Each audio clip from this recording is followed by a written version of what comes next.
tidak semua bunga mekar di saat bersamaan ya.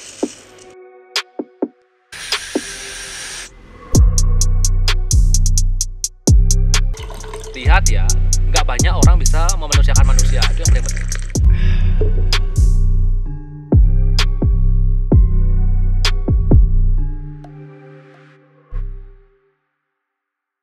Lirka, kembali lagi kita ngobrol. Ya, siap. Tadi udah banyak ngobrol di behind kameranya banyak sekali. Behind the scene-nya, ya itu intro lah dikit. Intro dikit. Ya. Tapi kalau saya nanyain kabar, lalu basa-basinya terlalu kabar Lirka kayaknya selalu produktif. Tadi udah sempat ngobrol 24 jamnya termanfaat dengan baik. Ya sangat baik. Mungkin bisa diganti, aku kali ya ganti kabar itu. Aku pengen apresiasi tempat ini. Keren banget. Aku nggak expect tadinya. Aduh, tadi aku udah sebenarnya berpikir pengen buat gambar. Cuman aku nggak ekspektasi tempatnya tuh keren banget. Pokoknya next time aku pengen bawa kanvas ke sini. Boleh ya? Bu manajer tolong di note. Pokoknya boleh ya? Lirka, ya, sangat boleh. Nanti Lirka ke sini bawa gambar. Siap. Salah satu karyanya itu dibuat di Dukosari. Asik. Boleh, boleh. Pokoknya aku live pengen di sini gambar, ya. Oke, tapi di balik gambar. Lirka. Oke. Langsung aja nih. Asik, asik aja. Oke. Karena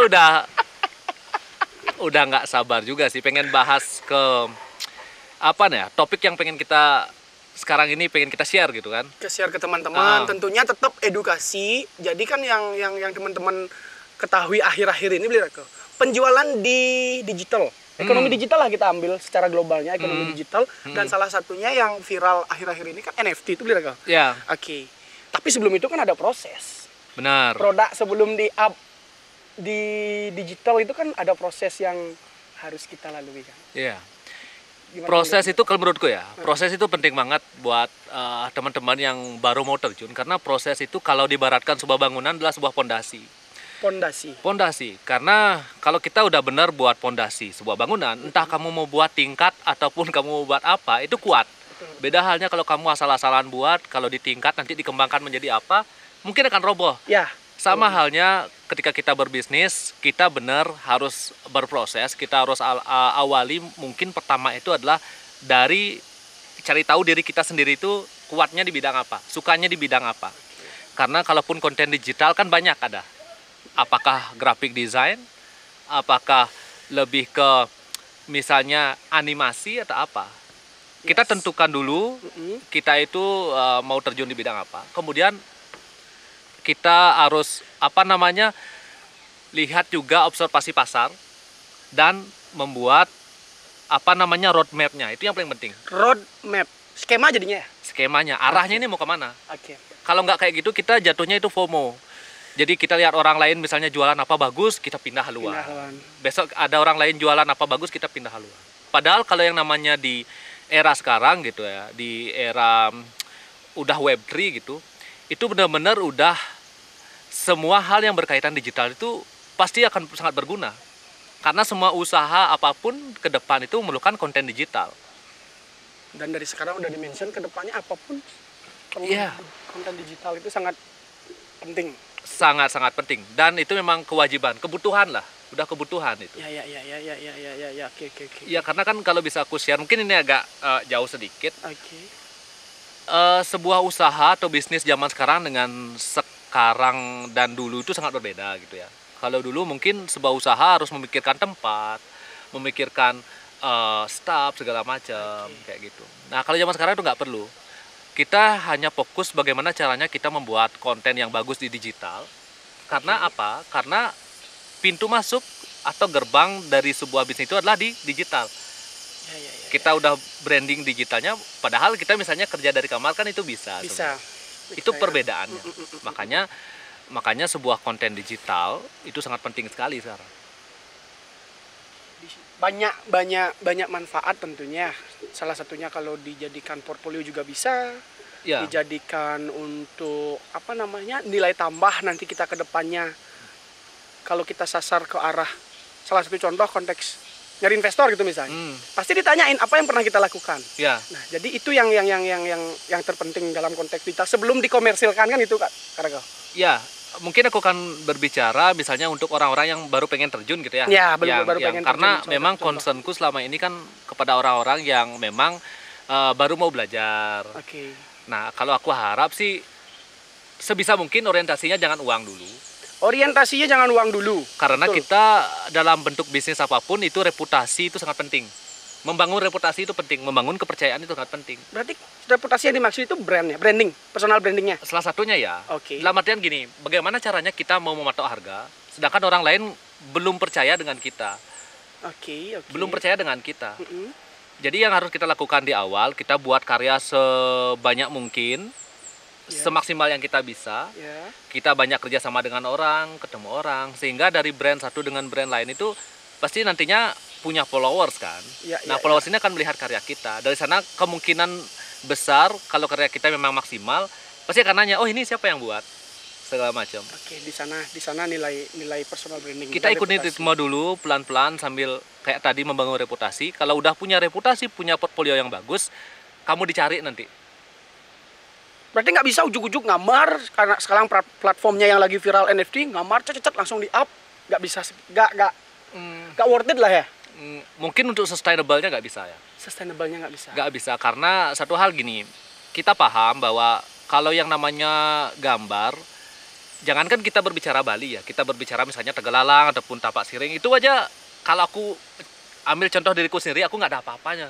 Nggak ada apa-apanya aku bro, banyak yang lebih jago dari aku gitu. Tetapi kalau dalam hal bisnis kan kita nggak sekedar berbicara, harus membuat gambar bagus. Ada strategi di sana.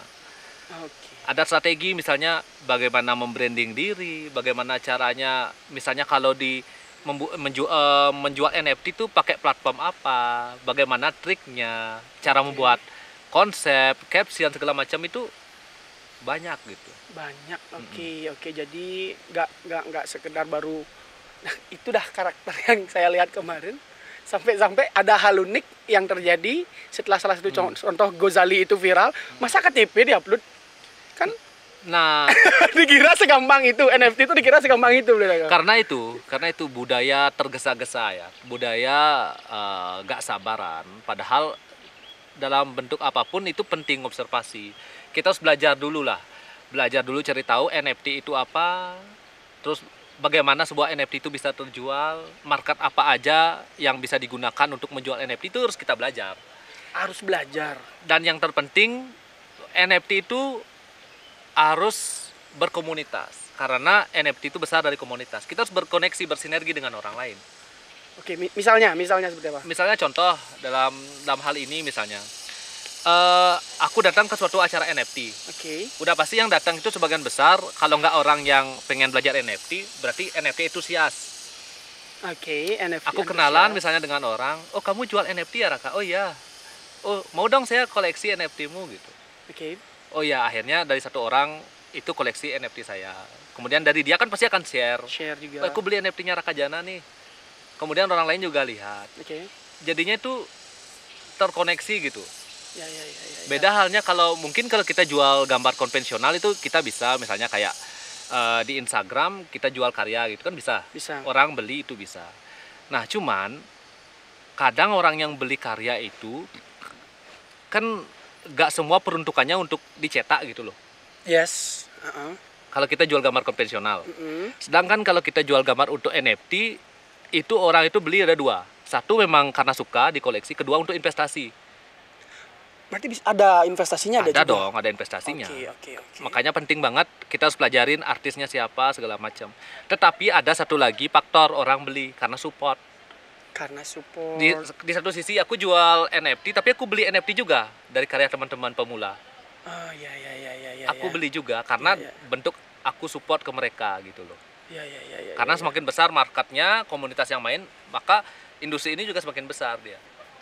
Kayak gitu. Ada harus terjun di komunitas. Wow, kompleks sekali ya. Sangat kompleks. Digital ini sangat, kalau kita bahas tuh wow, tanpa nggak ada batas dan nggak ada limit. Apalagi ini kan baru permulaan gitu. Makanya saya bilang ke teman-teman, mungkin benar-benar kita harus sering datang ke acara-acara yang memang berkaitan dengan NFT ya pada khususnya, dan juga pahami dulu nih, kamu skillnya di mana, jangan ikut-ikutan. Karena aku yakin bahwa yang namanya kesenian itu sangat universal dia, Yong. Sangat universal. Artinya kita kita nggak harus kok berpatokan dengan misalnya karya si A ini lagi ngetren kita ikutan, nggak usah gitu. Yang 100% harus kayak gitu. Kita punya keinginan kita sendiri, ya udah kita buat. Mungkin kalau mau kita misalnya terinfluence, kita tambahin dikit nggak apa-apa, jangan 100% gitu. Karena kan walaupun misalnya kayak orang beli karyaku, mereka suka, tapi ada juga yang nggak suka kok gitu. Berarti itu artinya apa? Karya itu benar-benar segmented ya. Tiap individu tuh punya keunikan masing-masing. Berarti mereka tuh yang penting pede aja, sama yakin bagaimana caranya membranding diri mereka sendiri untuk karya itu bisa maksimal ditampilkan, itu aja. Itu aja ya. Beberapa faktor sudah udah Biraka mention dari awal. Jadi Biraka dari dulunya historinya kan ada nih Biraka. Kita sempat ngobrol banyak kan. Kita udah berapa kali sharing nih di platform YouTube. Wah, kaya sekali. Ya, jadi benar nih, serius nih teman-teman. Pertama yang kenal Biraka ini adalah di Bisa. Kita juga kan, tapi waktu itu kita bahasnya mindset. Ya. Sebelum berkarya kan gitu Biraka untuk menentukan. Jadi relate lah dari apa yang Biraka bilang sekarang. Teman-teman itu udah tahu belum historinya Biraka seperti apa? Sampai tak sekarang di dunia digital, ekonomi digital dan kreatif ini Biraka, siapa sih yang nggak tahu Biraka Jana, bro? Siapa sih yang nggak tahu Biraka Jana, bro? Banyak yang nggak tahu, bro. Sampai santai Biraka. Ya, siapa sih yang nggak tahu Biraka Jana sekarang? Salah satu partnernya Pak Peter. Maya belum tahu ya. Jadwal kita sekarang ini ternyata ada Pak Peter loh. Tapi dia terulang sama Pak Biraka. Ya, karena ya. Peter, mohon maaf ya. Mohon maaf sebesar-besarnya. Awalnya aku ada jadwal, cuman aku diingetin kemarin sama Nika, manajerku, bahwa wah gila ya, Senin ternyata ada jadwal. Ya udah, karena kita udah 2 bulanan kali ya nyusun jadwal, ya akhirnya ya udah. Saya nunggunya 2 bulan. Bu manajer, makasih Bu manajer sudah mengaturkan jadwal untuk Biraka untuk kita sharing hari ini. Ya mungkin kalau historinya sedikit Biraka nih Biraka. History sampai tek orang-orang 10 tahun ke belakang kan nggak menyadari bahwa menjadi pelukis tuh bukan hanya di kanvas saja nih. Yakin yang nih? Ya. Yakin saya nih 10 tahun ke belakang jadi pelukis apa sih cuma gambar-gambar ini susah untuk menjadi suksesnya. Stigma seperti itu. Nah, sekarang ternyata dunia udah begitu pesatnya perubahannya. Ya, perbedaannya ya. Sebenarnya kalau membahas history ini, satu sisi aku sangat kangen dengan dimana awal-awal aku benar-benar satu nggak ada yang tahu dulu, benar-benar nggak ada yang tahu. Kedua juga kita tuh berkarya ya apa ya, bisa dibilang mungkin kalau sekarang aku nggak jarang gambar gitu ya, karena kayak ketemu kamu, ketemu siapa lebih sering keluar di level sekarang gitu. Makanya kalau aku bercerita historiku senang rasanya. Ya mungkin teman-teman yang baru-baru sekarang belum banyak yang tahu cerita aku di awal, bahwa sebenarnya aku sudah mulai berkarya itu serius ya, itu tahun 2010 awalnya, tahun 2010.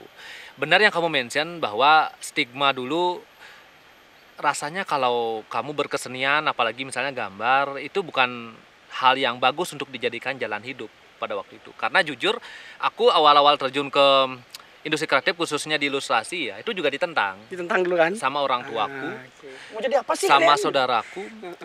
Bukan berarti aku menyalahkan orang tua ya, kalau dari sudut pandang orang tua itu mereka udah benar, udah porsinya. Karena siapa sih orang tua yang pengen ngelihat anaknya gagal? Ya gagal, pasti mereka ingin yang terbaik. Betul. Tetapi dari sudut pandang orang tua tentu mereka sudah punya role model sebelumnya. Ada role modelnya ya. Karena yang di otaknya mungkin orang tuaku, misalnya contoh, yang sukses itu apa? Dokter. Yang sukses itu apa? PNS. Yang sukses itu apa? Pokoknya kalau orang-orang zaman dulu, sukses itu adalah yang memang bulannya itu terjamin. Pasti. Aku nggak pernah nyalahin itu karena memang eranya berbeda gitu. Betul, setuju. Tetapi kalau aku dulu akhirnya aku mulai di tahun 2010. Ya udah, aku pakai uangku sendiri untuk kuliah. Kuliah sendiri? Ya, aku pakai uang sendiri karena aku pengen buktikan dan aku pengen tanggung jawab dengan pilihanku. Akhirnya aku kuliah, aku sambil belajar. Ini yang sering ku bilang sama anak-anak bahwa apa namanya, konsistensi itu penting ya. Konsistensi itu penting. Yes, betul. Karena dulu aku kan memang pertama kali gambar itu dibilang gambarku jelek banget ya. Ini sama klien loh. Aku jual 50.000 tuh ditolak dulu, bayangkan. Dibilang jelek banget? Iya, karena gini, aku punya karakter kan, kamu tahu. Aku tuh gerasa gerusu ya. Yes. Misalnya customer datang kamu bisa nggak gambar gini? Bisa aku gitu. Oke. Aku nggak pernah bilang nggak bisa, aku bisa. Karena waktu itu aku benar-benar satu pengen men-challenge diri, aku pengen dapat experience juga, aku pengen berani keluar dari zona nyaman. Aku bilang bisa. Akhirnya aku kerjain. Benar-benar, wah ini nggak sesuai standar ini gitu. Digituin karena ya memang kalau aku lihat, kalau dibandingin dulu misalnya nih, kayak karyaku dengan yang dipengenkan customer itu wah jauh banget gitu. Jauh banget. Tapi aku nggak yang wah aku nggak bisa gambar segala. Aku nggak punya mindset kayak gitu. Yang harus aku lakukan apa? Bagaimana caranya aku ngimprove skillku. Akhirnya satu hari itu bisa sampai 10 sampai 20 sketsa. Satu hari. Awalnya itu karena ada penolakan seperti itu, akhirnya termotivasi. Yang men-triggernya itu. Akhirnya aku buktiin. Akhirnya aku buat program kayak gitu sehari 10 sampai 20. Bahkan kemarin aku share itu di storyku. Iya, betul. Aku kemana-mana pun bawa kertas gambar dulu yang. Kemana-mana. Sampai teman tuh, alasan sih dijo nggak bawa kertas sih gituin. Tapi kalau aku tuh ya udah pakai kacamata kuda. Ke depan aja aku punya goals, aku gambar karena aku punya tujuan jelas tujuanku. Aku pengen bisa gambar, monto kan. Akhirnya singkat cerita nih, Yang, udah 2015 udah lumayan ada order nih. Dari 2010 ke 2015 aku lumayan ada order. Akhirnya ya udah aku berpikir, oh kalau terus terusan kayak gini aku susah. Aku harus buat sistem di mana sistem ini yang nantinya memang mensupport aku untuk ngerjain project design. Karena nggak mungkin kamu selamanya tuh kerja sendiri, butuh tim. Karena dulu kan aku kayak ngebuat invoice sendiri, ketemu klien, konten bin nge-order kan. Iya. Tapi dari sorry Blair, yang potong. Tapi dari proses termotivasinya itu, ke-triggernya itu, brandingnya udah kebentuk belum di sana? Mungkin di tahun 2010-2011 belum ya. Belum ya? Belum. Aku tuh akhirnya nemuin branding benar-benar yang kalau sekarang kan orang taunya aku culture ya, ada budaya Balinya itu 2012 atau 13 gitu, lupa aku. Karena dulu yang terkenal kan gambar-gambar monster awal-awal. Habis itu 2011 Mexican style. Akhirnya aku ikut-ikutan gambar itu. Cuman adis yang dan nawang raga nah gitu. Tapi tetap direkam melakukan? Tetap bagian dari latihan, tapi akhirnya aku mencoba, kayaknya aku harus punya konsep sendiri, karakter sendiri nih, aku mikir kayak gitu. Dan aku lihat kayak idolaku si Akira Toriyama yang buat Dragon Ball. Dia aja orang Jepang, nyari inspirasinya ke Bali loh. Yang stage-nya itu ya? Ya, itu kan Candi Bentar. Ada Candi Bentarnya. Kamu komik pertama itu ada tuh orang pakai kamen. Itu inspirasinya orang Bali. Ngapain aku orang Bali jauh-jauh nyari inspirasi? Aku pikir pada waktu itu gitu. Akhirnya aku punya inspirasi. Kita punya culture Bali, kita gabungin sama Jepang. Karena aku juga culture Jepang suka. Ya, Awal-awal aku ngegambar itu tuh dibilang kuno, Yang. Sama lingkungan karena wah gambarmu Bali banget ini, terlalu tradisi. Karena kan kalau zaman dulu nggak ngikutin tren di luar itu kuno dibilang. Iya. Kita barometernya itu terlalu westernisasi lah ya. Dulu. Akhirnya ya aku bodo amat. Paling enggak walaupun dibilang dikritik terlalu tradisional, paling enggak aku diketahui keberadaanku loh, dimention loh sama orang. Iya, karena beda. Itu poin pentingnya itu berbeda. Iya. Tinggal konsisten, Yang. Udah konsisten, udah mulai dapat order, udah mulai dikenal. Oh, Rakajana yang gambar-gambar Bali ya, udah mulai dikenal pada waktu itu. Akhirnya lanjut ke yang tadi 2015 itu, aku kuliah kan biaya sendiri. Sambil aku tuh biayai adikku yang paling kecil. Karena akhirnya kenapa aku lama kuliah, Yang. Aku 7 tahun kuliah, Yang. 7 tahun kuliah. Karena ada cuti segala macam. Karena kan kalau adikku yang nggak lulus, dia kan SMK. Itu kan lucu ya. SMK tuh nggak lulus ataupun SMA tuh nggak lulus. Itu aib itu, Yang. Iya sih. Kalau kuliah kamu lama kuliah tuh keren, Yang. Serius. Terlihat keren di mata adik kelas itu. Asik. Kok maksudnya? Coba kamu anak SMA kamu nggak lulus, kamu ngulang itu aib, Yang. Tapi di kuliah? Tapi kalau kuliah kan semakin lama, nambah teman, belum lagi karya kan keren. Oh berarti 7 tahun kuliah. Dan sekarang menjadi gitu. Siapa yang nggak tahu? Meskipun tamatnya 7 tahun, men. Tapi itu bukan menjadi sebuah. Kalau sekarang sih bener ya. Berarti yang dimaksud Blirako itu adalah kalau kamu memang udah kreatif, Jadi kuliah itu penting, pendidikan itu penting. Sangat penting. Sangat penting. Ya cuma tergantung kreativitas. Kreativitas sama pendidikan penting, tapi yang paling penting itu ilmu hidup, Yong. Ilmu hidup. Sampai beli ke sekarang dan sampai punya tim banyak. Ya. Sampai dari tahun 2015 awalnya membawa invoice sendiri, ketemu klien sendiri, dan sekarang ini beli saya mention ke teman-teman HNS Studio, bro. Kemudian Raka Jana Konveksi. Asik. Ini salah satu. Bukan endorse ya, bukan endorse, tapi inilah salah satu karya. Kalau kamu menikmati, karena saya nggak terjun di NFT, ya jadi saya menikmati koleksi Beli Raka dari baju nih. Gimana caranya nunjuknya? Ya nanti dah, tak tunjukin. Ini salah satu karyanya Beli Raka, saya pakai sekarang. Ya. Bukan karena, saya ngobrol dengan mereka, enggak, emang bagus. Gambarnya emang bagus. Thank you bro. Emang bagus gambarnya. Ya, pokoknya gitulah. Pokoknya singkat cerita kan udah tuh 2015. Sampai sekarang. Bikin tim segala macam, yang awalnya 3, jadi sekarang tuh ada 20 orang di studio. Semakin beranjak usia, ketemu banyak orang di level sekarang, berarti kan aku udah 12 tahun ya di industri ini. Udah bergeser, Yong. Udah bergeser. Pertanyaannya dulu adalah, kamu berkesenian tuh gak bisa makan, bro, gitu. Tapi kalau kamu lihat sekarang itu justru banyak orang yang akhirnya aku punya hobi itu bergantung dari sana. Banyak orang yang bisa aku hidupi dari sana. Dengar. Ya, contoh 20 orang, mereka ada keluarga segala macam. Yes, itu udah berapa? Tapi poin pentingnya itu bukan itu. Poin pentingnya adalah ketika kita konsisten, nggak usah banyak bacot. Pokoknya kita kerjain apa yang kita suka, buktiin lewat hasil aja.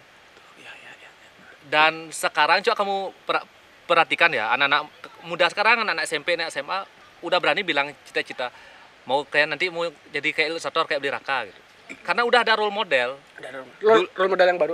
Dulu 2010 tuh nggak ada bukti sukses, ilustrator sukses tuh nggak ada, Yong. Iya. Betul. Paham nggak? Makanya orang tua itu masih kayak belum ada yang benar-benar sukses dari industri ini gitu. Iya. Kalau sekarang aku siap ketemu orang tua, Beli Raka ajarin dong anak saya, pengen biar kayak Beli Raka. Itu bedanya, Yong. Iya. Sekarang udah benar-benar diterima. Iya. Dan aku bilang sekarang itu, aku ulang lagi yang di awal ya, bahwa konten digital itu sangat dibutuhkan. Semua pekerjaan tuh butuh yang namanya konten digital, ya. Semua pekerjaan. Setuju Beli Raka, setuju. Kalau saya di sini aja, kalau di tempat ngopi saya ini aja, kenapa butuh konten digital? Salah satunya adalah digital marketing. Ya. Itu kita tidak bisa tutup mata dengan hal itu. Ya. Kembali lagi tarik ke belakang, yang mungkin pada zamannya itu, benar sekali yang Beli Raka bilang, role modelnya nggak ada. Yang membuktikan bahwa ilustrator itu sukses belum mungkin ya. Belum ada. Ya, dan sekarang adalah udah dunia terbuka dan Beli Raka sudah membuktikan hal itu. Jadi teman-teman yang memiliki potensi di dunia gambar, jadi jangan takut berkarya, kan gitu jadinya. Ya. Kemarin aku ngobrol salah satu teman juga kan. Dia tuh bilang gini. Wah, ini orang Jakarta, gambar lu bagus banget bro, lu memang berbakat segala macam. Kalau gua nggak bisa gambar kayak lu gitu. Aku giniin, bro, gambar itu atau berkarya ya aku giniin. Kalau berkarya itu esensinya itu bukan untuk perbandingan, aku gitu ya. Aku kasih tahu ya esensinya. Ini banyak orang yang nggak tahu. Kok betul lagi ya? Karena gini, menurutku ya. Betul setuju. Berkarya dalam hal ini menggambar. Yes. Itu datang dari bisa dari keresahan, bisa dari kamu punya imajinasi. Kamu punya keresahan, sekarang kamu visualisasikan dalam bentuk gambar gitu kan. Dalam bentuk gambar, entah itu di kertas, entah itu di digital gitu. Pada prinsipnya tuh kayak gitu. Misalnya kamu, Yong, punya ide nih, ya udah gambar aja, Yong. Nggak usah kamu bandingin, kan itu gambar, itu ekspresi. Ekspresi tiap orang tuh beda-beda. Itu satu. Kedua, orang sebelum menggambar itu udah takut. Misalnya nih, yuk gambar aja yuk. Rago sih bisa gambar Rago jelek. Kenapa kayak gitu, Yong? Karena mereka sebelum gambar, di otak mereka itu udah ada standarisasi. Karena mereka menggambar tuh membandingkan dengan orang lain, Yong. Sing nyak gambar gue cero Beli Raka, sing nyak gambar gue cero si A si B ya. Berarti itu harus dihilangkan dulu, standarisasi itu harus dihilangkan dulu. Ya, kalau kamu gambar aja. Dan satu hal yang penting, kamu nggak bisa bandingin. Misalnya aku udah 12 tahun ngegambar, kamu baru gambar, kan nggak bisa. Apple to apple-nya nggak, ya. Pada dasarnya berkarya itu adalah berekspresi. Jangan bandingkan. Jangan dibandingkan. Jangan dibandingkan. Karya apapun. Karya apapun. Kalau kamu gambar aja. Yes. Salah satunya kalau menggambar ini konteksnya menggambar, tapi kalau esensinya ketika kamu berkarya jangan dibandingkan. Setuju lagi? Iya. Lagi saya setuju, sangat setuju Beli Raka. Karena udah itu di otak kita udah kadang gambar yang bagus tuh kayak si A gitu kan. Jadinya kita menuntut diri kita biar kayak si A. Seharusnya jangan. Kamu punya keresahan apa ataupun imajinasi, gambarin aja. Apapun bentuknya keluar ya gambar aja. Oke. Bisa teman-teman buktiin. Salah satu karya Beli Raka. Tadi kita bahas di belakang. Ya kan? Buka sekarang Instagramnya. Ada itu gambar badut yang ada kayak di kepalanya ada mahkota. Captionnya itu aku hanya badut penghibur ya. Ketika kamu sedih. Itu Beli Raka bilang tadi galaunya sering ya, tapi dalam konteks galau terserah kalian mengartikan apa kan itu Beli Raka. Tapi dari Beli Raka bilang tadi galau menghasilkan karya. Iya. Dan yang terpenting adalah galaunya Beli Raka menghasilkan duit. Kalau galaunya saya itu hanya minum. Karena apa ya? Coba gini bro. Gak semua kamu misalnya punya unek-unek nih. Kamu nih misalnya, kamu punya unek-unek, kamu punya keresahan. Gak semua bisa kamu ungkapkan loh. Iya, dengan verbal ya. Even kamu punya teman dekat, belum tentu kamu bisa bicarakan. Yes. Tetapi kamu bisa tuangkan dalam karya. Itu bedanya.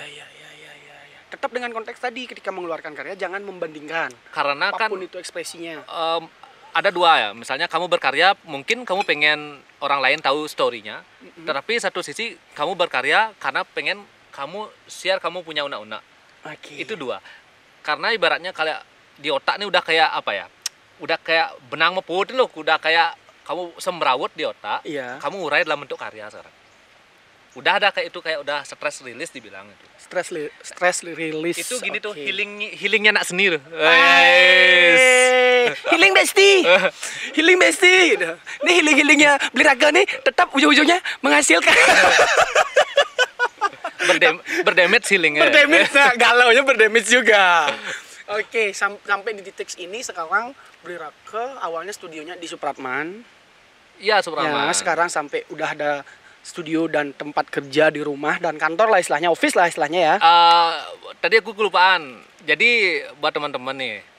Jadi aku sebelum gambar tuh aku jual kaos. Aku tuh reseller dulu.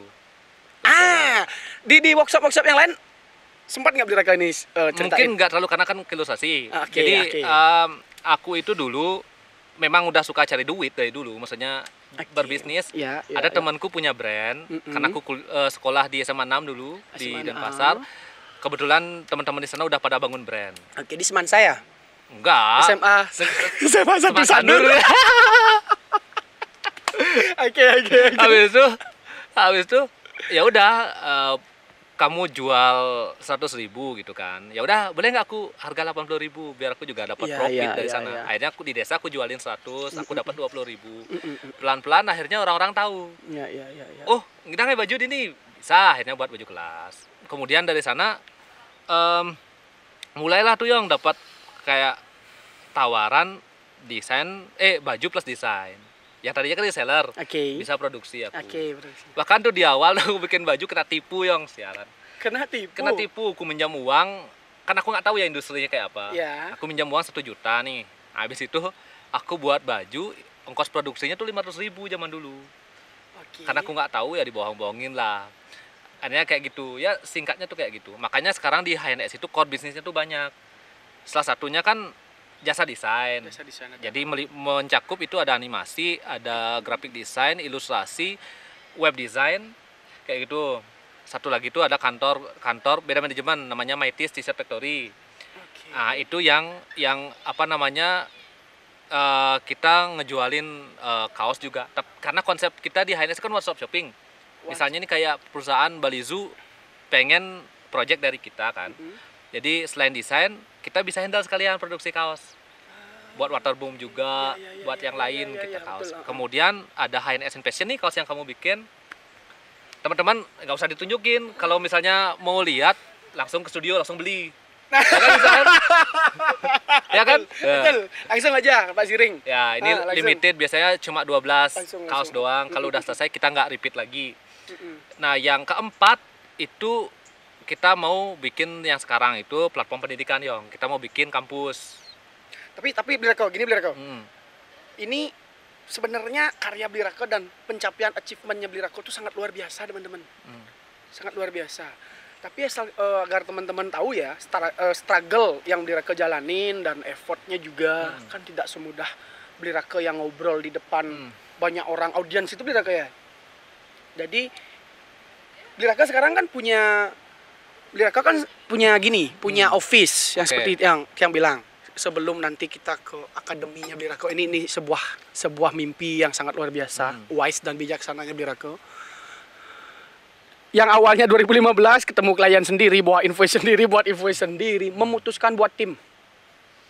Iya, karena itu yang namanya industri kreatif ya, apalagi kalau udah terjun di industri apapun itu cenderung alurnya tuh pragmatis, Yong. Pragmatis dalam artian gini, nggak cuma karya bagus yang dibutuhkan, tapi kecepatan itu penting. Kenapa penting? Karena industri juga ngelihat momen. Contoh misalnya, wah lagi 4 hari ini ada event gede nih. Contoh, dia butuh desain bagus plus cepat. Sedangkan aku misalnya udah handle project 5. Project ke-6 tuh model kayak gitu masuk. Apa yang akan kamu lakukan? Kamu sendiri tuh nggak bisa, Yong. Butuh tim dengan kompetensi mereka masing-masing. Dan sekarang udah kebentuk? Udah HNS itu udah punya manajemen sendiri, udah jalan. Kita sekarang tuh kalau cuma desainer doang itu ada 10 kita. Meliputi ada graphic design, ada animator, itu ada juga, kemudian ilustrator. Nah, itu dia mencakup. Nah, tapi ini kan yang serat dengan seni Blirako. Bisnis Blirako ini. Nge-manage orang seni itu kan butuh tenaga yang ekstra, nggak boleh dikekang, nggak mau terikat waktu. Sedangkan kita deadline harus ada. Kemudian perjanjian dengan klien harus ada kan, tepat waktu dan segala macam. Aku untuk menemukan formula itu, benar sih kamu bilang. Kalau orang seni itu sangat susah dalam artian terpaku dengan yang namanya pakem ya. Pakem itu nggak bisa karena mereka jiwanya tuh bebas, kreatif gitu. Aku itu sampai ada di titik sekarang membentuk tim itu, wah benar-benar 2 tahun pertama itu hancur-hancuran itu. Dalam tanda kutip ya, hancur-hancuran itu aku belajar juga. Ikut di dalamnya. Karena satu sisi aku nggak pernah belajar manajemen, nggak pernah belajar tentang ekonomi gitu ya. Aku benar-benar aku punya talent di sini, aku punya nyali gitu doang. Aku ngumpulin uang sendiri, aku nggak minjam ya, aku nggak minjam dari bank loh. Nah, kalau aku nggak bisa, akhirnya aku pakai ya udah gas gitu. Dari 2 itu aku belajar bahwa wah ternyata susah juga ya gini-gini. Tapi aku 2 tahun itu belajar, dapat pengalaman. Dan sekarang kalau misalnya di HNS nih ya, di HNS mungkin banyak juga teman-teman yang nggak tahu. Yang terpenting dari sebuah tim itu adalah yang banyak aku lihat ya, nggak banyak orang bisa memanusiakan manusia, itu yang paling penting. Memanusiakan manusia? Ya, kalau aku di HNS, aku bilang ke timku, kamu mau datang jam berapa, ya silahkan aja. Karena udah ada deadline, yang penting deadline-nya itu sudah ada. Kamu tanggung jawab dengan itu satu. Kedua, kalau kamu ada side project, kamu punya job sendiri, nggak usah ngumpet-ngumpet sama aku. Aku emang anjurin dia di luar HNS ada kerjaan. Tetapi sepanjang HNS membutuhkan, kamu ada, udah gitu doang. Prinsipnya seperti itu. Aku gitu. Dan itu terlaksana dengan baik. Sangat baik. Karena mereka kan teman-teman mengapresiasi itu. Ya, karena mereka kan juga sharing. Aku misalnya, Kak, aku ada order kayak gini nih, gimana? Kita ngobrol juga. Karena aku pengen mereka berkembang juga, Yong. Aku tuh gitu. Aku transparan, pendapatan berapa, arah studio ini kemana, itu yang paling penting. Di awal tuh kita share bahwa HNS Studio ini arahnya seperti ini loh. Kita tuh goalsnya tuh kayak gini. Itu harus di-share, transparan tuh penting. Sampai HNS Studio sekarang sudah bisa berdiri sendiri. Ya, Astungkara. Dengan brand Raka Jananya ini sudah bisa bukan berdiri sendiri ada artian pisah, manajemennya udah beda berarti. Udah beda. Udah kita bedakan. Karena Raka Jana as artis, as seniman. HNS ini lebih ke industri. Itu bedanya. Dengan prinsip bukan sederhana. Kalau kita diverbalkan itu sangat sederhana. Tapi kalau kadang-kadang menerapkan itu dan mereka sukses menerapkan hal itu dari proses 2 tahun belajar dan terjun ikut di dalam manajemen itu sendiri?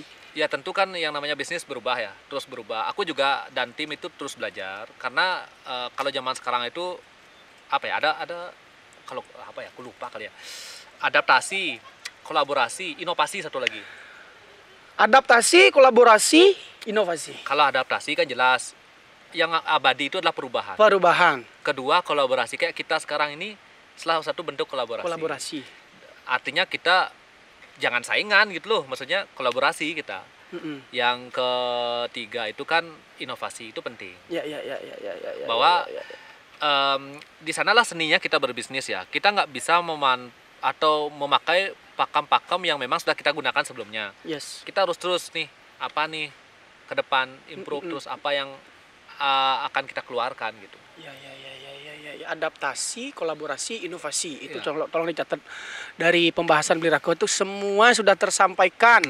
Proses, struggle, effort, dan yang paling kalau kita mungkin pemula yang belum siap mentalnya dibilang jelek loh, Bray. Gambarnya Bray, tapi Blirakonya tetap semangat dan jadikan motivasi ya. Ya. Dijadikan motivasi itu ya. Sebenarnya bahan bakar sih. Kalau aku tuh bahan bakar. Aku dulu tuh benar-benar yang apa ya, orang tuh gitu dah, maksudnya kayak karyamu kayak gini kayak gitu, aku nggak pernah nanggapin buat apa aku nge-counter itu gitu loh. Satu dia nggak berkontribusi apapun di hidupku, ngasih uang juga enggak kan. Betul. Karena gini, terkadang orang tuh terlalu sibuk nanggapin orang lain, mereka tuh membiarkan diri mereka dikontrol orang lain. Oke ya. Apa tuh gimana gini, apa tuh bisa kayak gini, bodo amat gitu. Aku udah punya goal sendiri, lakuin itu, biarin hasil berbicara gitu. Ya. Biarin. Sampai sekarang platform apa namanya, bukan platform sih. Oke, tempat jualannya di ekonomi digitalnya Blirako di NFT, berarti ininya bisa Blirako apresiasi dari proses yang sebelumnya Blirako jalanin. Ya, sampai kan, sekarang menemukan titik yang klik di NFT ini bahwa tempat jualan yang begitu cepat. Iya ya, gini, mungkin aku bilang gini, yang terpenting buat pemula itu kalian walaupun kayak titik aku sekarang tuh terus belajar. Gak ada sila belajar sampai umur sekian, enggak, terus belajar terus. Pokoknya kosongin, kalau orang bilang kan, orang bijak tuh kosongin cangkirmu loh biar bisa diisi terus gitu. Yes. Jangan merasa kayak cang berdua nih, jangan. Terus belajar gitu, karena segala sesuatu itu berubah terus. Jangan malu belajar sama orang yang kayak masih kecil segala macam. Aku pun nanya kok, kan jadi gini. Sharing. Jangan walaupun kita udah di titik ini dibilang udah senior, bom raso nawangnya enggak, jangan. Terus belajar, itu satu. Kedua, kalau kamu skill udah mumpuni, nanti kamu mau jual dalam bentuk apapun itu oke. Karena kan NFT itu hanya salah satu produk ya. Artinya kamu punya skill kan bisa dimonetize, misalnya jadi desain kaos kayak gini, misalnya dijual sebagai jasa, bisa dijual untuk sistem royalti, bisa di microstock, untuk NFT bisa. Kan banyak. Berarti kan muaranya satu, skill harus punya dulu. Muara, ya. Berarti NFT itu hanya apa namanya itu bagiannya juga. Bagian salah satu produk. Selain itu banyak hal yang bisa dilakukan. Kan kita nggak tahu. Misalnya nih setelah NFT ada teknologi lain nih nanti gitu misalnya. Bobin kita ngadap kamu, tapi kan kita ngejual skill kita gitu loh. Yang terpenting itu maksimalin kamu punya potensi deh. Yes. Jangan ragu untuk berkarya dan mengasah potensi itu ya. Pokoknya kamu menggambar aja, jangan terlalu ambil pusing orang mau bilang ini itu gitu loh. Banyak bacot, buktikan dengan karya. Ya pokoknya gambar aja, gambar gitu. Karena mungkin orang lain tuh benak nih ya udah bosan dengar aku bilang konsisten. Tapi bener, ketika kamu dari kata yang sangat sederhana ini konsisten, kamu bisa lakukan. Lihat hasilnya nanti kayak apa. Lihat hasilnya. Karena aku terus saya bilang, aku nggak perlu jadi orang nomor satu sih. Lebih baik jadi konsisten. Nggak perlu ya. Nggak perlu, ngapain gitu. Karena kalau berprinsip jadi orang nomor satu, yang namanya kebiasaan, yang namanya orang pintar akan terus bermunculan. Dari generasi ke generasi terus ada anak dua. Ya. Tapi belum tentu konsisten. Konsisten itu habit itu. Habit ya, kebiasaan jadi kebiasaan. Ya. Makanya aku sama murid-muridku, sama orang yang memang minta saran ke aku, kalau kamu belajar gambar, kan kadang orang beli rego gambar, ide saya nggak ada. ide banyak bro gitu. Karena kan ini menjadi alasan biasanya untuk orang-orang berkarya. Orang itu memikir luas bro, yang orang itu terlalu mikir jauh dia, padahal ide dia dibentuk dari hasil latihan. Contoh misalnya, sekarang aku megang kertas, gambar aja nih gini nih, cangkir nih gambar. Misalnya gambar cangkir dulu, karena dari cangkir ini kita dapat ide, lu jangan mata cangkirnya, jangan batis. Pikir dari hal sederhana dulu yang ada di sekitarmu. Itu caranya berpikir. Karena orang tuh berpikir, ruwetnya pikir malu. Wah kalau misi kene, kalau misi keto. Padahal kan ini ngamar. Ya. Berarti bisa ide itu dibentuk ya, dan ide itu diciptakan. Diciptakan artinya kenapa aku nyaranin orang tuh gambar tiap hari. Misalnya kalau belum bisa 20 atau 10, besik kan malu. Karena itu bakal jadi tabungan. Semakin banyak dia gambar, semakin banyak dia punya tabungan di otaknya. Sehingga ketika dapat order nih misalnya, tolong dong buat kayak gini. Jangan gambar gini bidan, tinggal divisualisasikan. Kayak kamu belajar bahasa Inggris, kata-kata tuh udah kamu apalin satu-satu nih, tinggal disusun. Sama, gambar tuh gitu ya. Makanya kemarin aku tuh disuruh gambar Pak Erick Thohir 30 menit jadi yang dengan ide-idenya apa. Karena aku udah pernah ngegambar model yang seperti itu. Tinggal aku ganti sekarang misalnya wajahnya pakai Pak Erick Thohir. Nggak pakai sket, langsung aja gas tuh. Itu yang nggak dipahami, udah mikir ruwet duluan, udah mikir isi gini. Betul. Gitu, itu yang paling terpenting. Nah, dan sampai titik sekarang akan ada Rakajana Academy. Jadi jangan kalian berpikir bahwa Kak Rake ini hanya bergelut di NFT. Gak, coba deh nanti stalking, cari tahu. Wow, banyak sekali. Dan salah satunya ini adalah menurut saya pribadi, rencana beli Rako yang sangat wise. Latar belakangnya gimana? Kenapa bisa timbul ide untuk membuat akademi sekolah? Latar belakangnya tentu karena aku gini, itu bagian dari keresahan ya. Aku sebelum era pandemi aku udah sering sharing ya, bahwa teman-teman ini banyak banget yang punya bakat ataupun minat gambar ya. Sebelum era pandemi loh. Karena di tahun 2018 aku udah ngasih les gratis. 2018 waktu studio dan pasar. Jadi aku dulu di Bali liu nak dua gambar ya, tapi ada yang nyangka pariwisata nah gitu. Maksudnya jadi waitress, jadi waiter. Artinya di pariwisata konvensional ya. Tentunya itu disclaimer dulu beli. Ya. Tentunya itu tidak salah. Cuma ketika dia punya potensi menggambar, kenapa nggak ditekuni? Gitu maksudku. Artinya gini, terlalu tersentralisasi ke. Karena aku bilang sayang sekali dia pintar gambar, tapi di pariwisata gitu loh maksudku. Oke. Setelah aku cari tahu, dia referensi nggak dapat. Referensi dalam artian bahwa ternyata dari ngegambar ini ngidang hidup loh. Oke, ini salah satu contohnya. Ya. Ini baju putih nih. Ini kita ya. Makanya waktu itu aku punya movement. Ada 2 movementku. Kalau ada mahasiswa yang ngundang aku, mahasiswa loh ya, mahasiswa ngundang aku misalnya untuk di kampus, aku kasih free, gak usah bayar gitu ya. Kamu kamu cuma bisa ngasih kotak, bisa ngasih air putih gitu aku. Yang penting prasarananya lengkap, misalnya proyektor bagus, biar aku jelasin.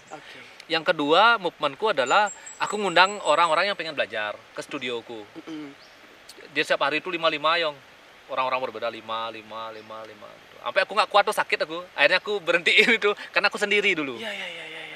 Aku ngeluarin biaya sendiri untuk kertas segala macam. Gitu. Dan akhirnya setelah ada tim, aku udah mulai kepikiran, wah kayak aku harus membuat sistem yang kuat nih. Maksudnya platform pendidikan gitu buat sekolah. Agar nanti juga satu benar-benar berefek dia, karena banyak orang yang bakal join, yang belajar, kemudian kita bisa rekrut tenaga pengajar nih. Lapangan pekerjaan lagi gitu kan. Kemudian yang paling penting goalsnya ini adalah aku bikin sekolah, bahwa aku ulang lagi kata-kata gue ya. Siap. Di Bali ini tuh susah nemuin orang yang gini, yang nggak seni. Itu kebanyakan orang seni di Bali. Cuman nggak semua orang tahu cara menjualnya, memonetize karya mereka, diuangkan tuh nggak banyak tahu. Jadi nanti concern sekolahku, kita nggak akan 4 tahun, 3 tahun nggak, kita cukup setahun aja belajar. Jadi kan diajarkan caranya misalnya meng-create artwork yang profesional agar siap dijual, kemudian diajarkan cara menjual. Udah itu aja. Dua itu aja. Karena kalau itu terjadi, paling enggak orang yang punya hobi gambar itu bisa hidup dari hobi mereka, itu satu.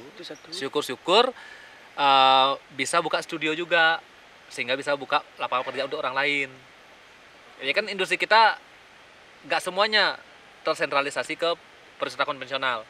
Berarti benar-benar mendorong anak muda biar berdikari jadinya ya? Iya dong. Kan ibaratnya kasihan sekali kita sekarang dengan kita punya kultur, kita punya minat, kita punya bakat seni yang luar biasa nggak dimanfaatkan gitu.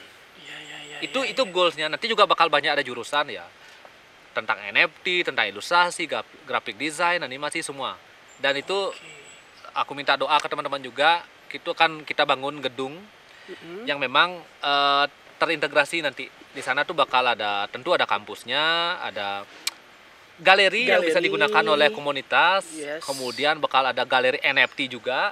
Akan ada galeri NFT juga. Ada HNS studio di sana, ada cafe, ada working space. Jadi terintegrasi, orang masuk ke sana udah, ya udah ini emang kawasan seni gitu. Wow. Kita doa aja ya, doa ya. Wow. Pasti semoga terrealisasi segera tuh biar aku. Ya, segera dilancarkan tentunya. Astungkar, karena itu benar-benar bakal berdampak banget ke lingkungan sekitar dan juga pada umumnya untuk Bali dan Indonesia. Dan disclaimer juga, kita nggak nyaingin kampus yang ada ya, tapi kita melengkapi apa yang sudah ada. Betul. Karena kan nggak banyak yang aku ini akademisi, aku ini S1 desain, tapi aku praktisi juga. Kan jarang ada.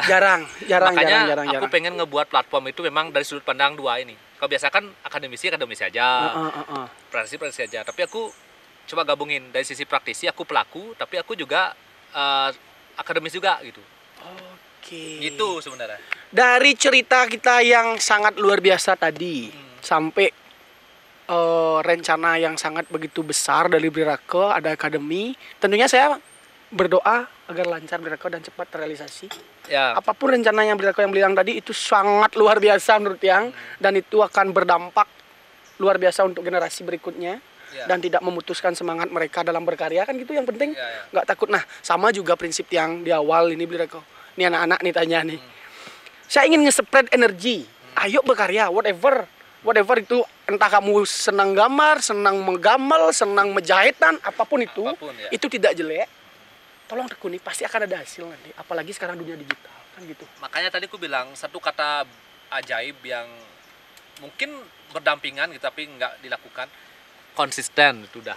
Konsisten, nggak usah banyak bacot. Biar bisa kayak Bliraka loh, galau menghasilkan uang. Gimana caranya itu?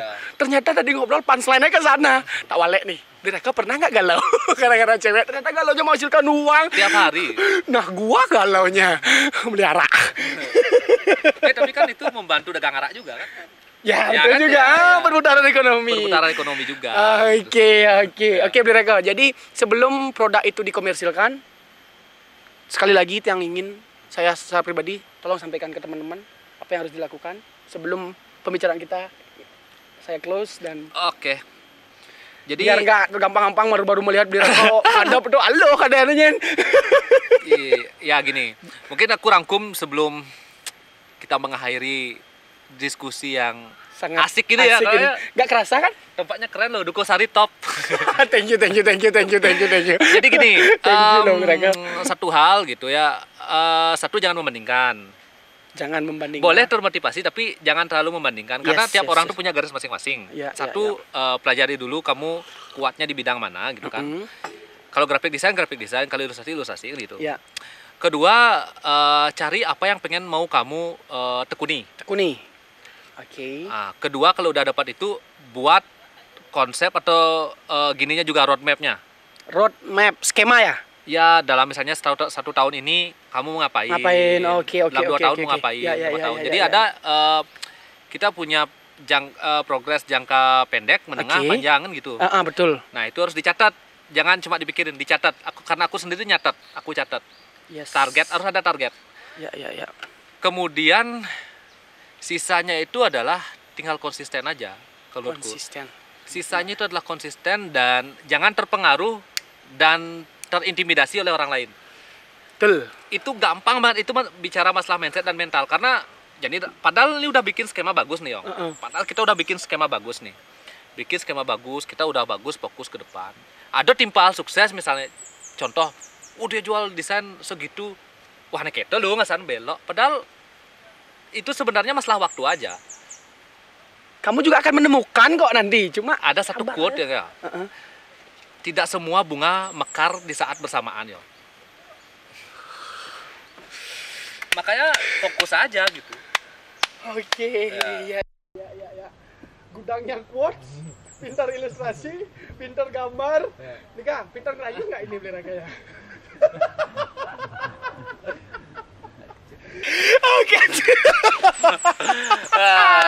Oke.